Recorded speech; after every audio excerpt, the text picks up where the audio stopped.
భార్యకు ఆదాయం అధికంగా ఉంటే భరణం ఇవ్వక్కర్లేదు. మద్రాసు హైకోర్టు. భార్యకు ఆదాయం అధికంగా ఉంటే భర్త భరణం ఇవ్వాల్సిన అవసరం లేదని మద్రాసు హైకోర్టు పేర్కొంది. భరణం ఇవ్వాలని ఆదేశించిన ఫ్యామిలీ కోర్టు ఉత్తర్వులను రద్దు చేసింది. చెన్నైకి చెందిన వైద్య దంపతులకు ఓ కుమారుడు ఉన్నాడు. భార్యాభర్తల మధ్య విభేదాలు తలెత్తడంతో విడాకులు కోరుతూ చెన్నై ఫ్యామిలీ కోర్టులో కేసు వేశారు. విచారణ జరిపిన కోర్టు, భర్త తన భార్యకు నెలకు 30,000 భరణంగా ఇవ్వాలని ఉత్తర్వులు ఇచ్చింది. ఈ ఉత్తర్వులను సవాలు చేస్తూ వైద్యుడు మద్రాసు హైకోర్టులో పిటిషన్ దాఖలు చేశారు.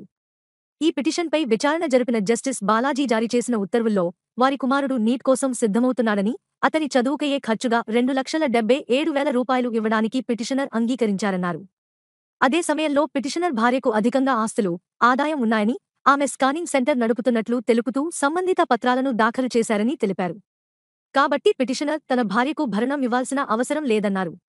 కుమారుడి చదువుకు డబ్బులు ఇచ్చే విషయంలో న్యాయస్థానం జోక్యం చేసుకోదంటూ ఫ్యామిలీ కోర్టు ఉత్తర్వులను రద్దు చేశారు.